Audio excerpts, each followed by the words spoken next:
So I'm here at the second week of COP29. It has been two incredible, intense weeks with so many people gathering in one place, over 50,000 from all over the world. I have very split emotions about this meeting, and I will tell you why. On one hand, it's fantastic that all the leaders in the world are gathering at one place to talk with each other, to share ideas, to push things further and also negotiate better policy. We are 50,000 people from all parts of the world gathering in this room.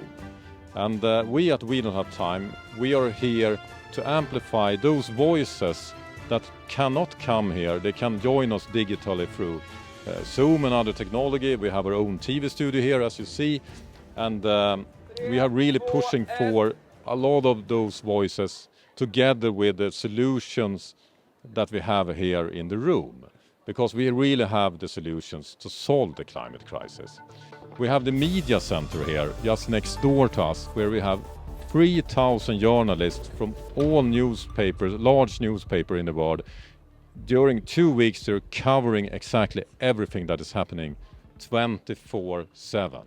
That put climate on the agenda high up in media. You don't get that any time of the year. So that's one big part of why I'm really positive around climate meetings.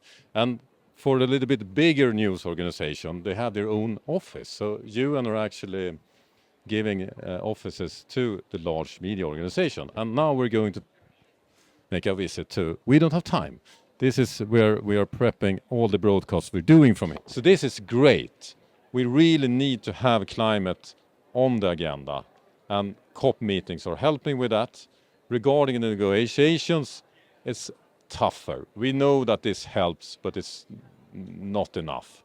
Just today there were actually a new report out there saying that we're still increasing the emissions.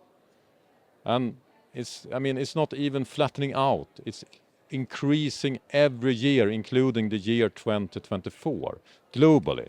This is very, very bad news. So my split feelings with all this is that despite this bad news, people are positive here. People are fired up about amazing solutions. We're moving into clean energy. Transportation are going electrified. We have also a lot of new solutions to capture methane and other things. People are quite positive and fired up about it. The problem, it's not going to happen fast enough. And what we are not talking about here, first I thought it was very positive, but in this second week when the negotiation seems to getting stuck, etc., no one talks about Donald Trump. We have a climate denier in the world's largest economy that will leave the Paris Agreement, and this means that this will probably be the last COP with a US president. I mean, the US president is not even here, but it will be the last COP with US in the Paris Agreement until it's too late to solve the climate crisis. I don't see that mentality. Instead, I hear it doesn't matter so much if we're not moving it too fast this COP, because we will have a bigger COP in Brazil 1 year from now. But we don't have 1 year. The political climate will be worse 1 year from now. So in order to solve the climate crisis, we can't focus on all the negative stuff. That will not motivate people. But we can't only focus on the positive stuff. We need a reality check. And the reality check of the climate agenda is that it doesn't work. We're not going to halve the emission before 2030. I had this panel talk with more than 100 investors in the room. And I asked them, do you believe that we will halve the emission before 2030? 2 people raised their hand. 2 people. The Guardian did a survey among thousands of people active in the climate solution space before COP29. And they got 6%. And that was before the US election. That was before we have a climate denier in the White House. So if we don't believe we will halve the emission, we must realize that we're probably going to hit all the tipping points and most of the action will not matter enough. So what can we do? And the good news, meetings like this are actually speeding up those ideas as well. But I would like it to have more focus on what to do instead. We at Wheel on Time, we are here not only to amplify all the voices and all the solutions, we're also amplifying and launching a new campaign called Buy More Time.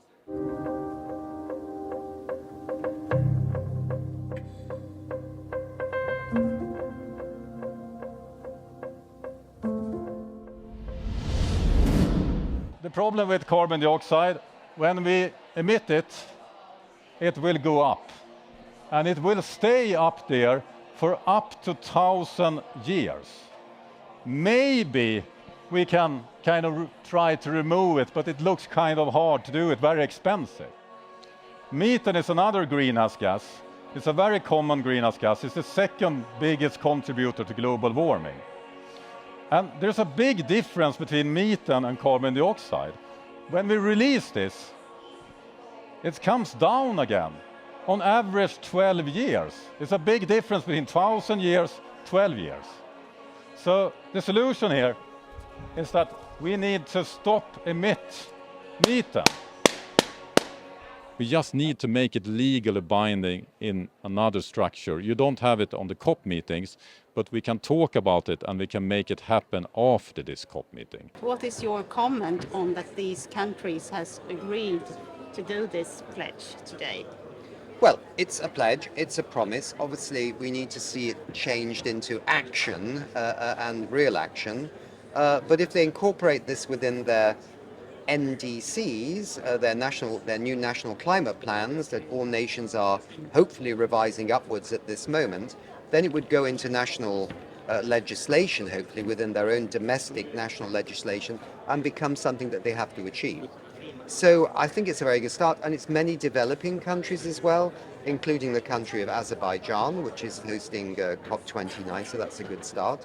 So Buy More Time is an incredible, important solution. You can find out more on our webpage. But, I mean, we can't wait for policy to happen. So what can individuals like you do, you and me, what can we do here and now? This COP is supposed to be about finance. And finance, every people have some money. You can move this money. Every day you use your money, you can make sure that the money goes into those that are doing better things. Choose the greener alternative. Even if you are flying here to Baku, you can actually choose biofuel. You can choose going by train. You can choose going by an electric taxi. When you have the choices available, use the money, and not just the money when you buy things, also when you invest things, your pension money, your savings. And if you're a company, same thing. You can, often the most efficient way to change things is to change the bank account. That can cut your carbon footprint in half. So we need to buy more time and we need to move the money. I think meetings like COP meetings are very, very important. In tough times, up against difficult tasks, I don't go in for hopes and dreams. What inspires me is human ingenuity and determination. But the meeting will never solve anything. The people will do. And if we don't see the crisis in the eye, we will not do what it takes. In July this year, this was us, standing in all that remained of her home after the devastation of Hurricane Beryl.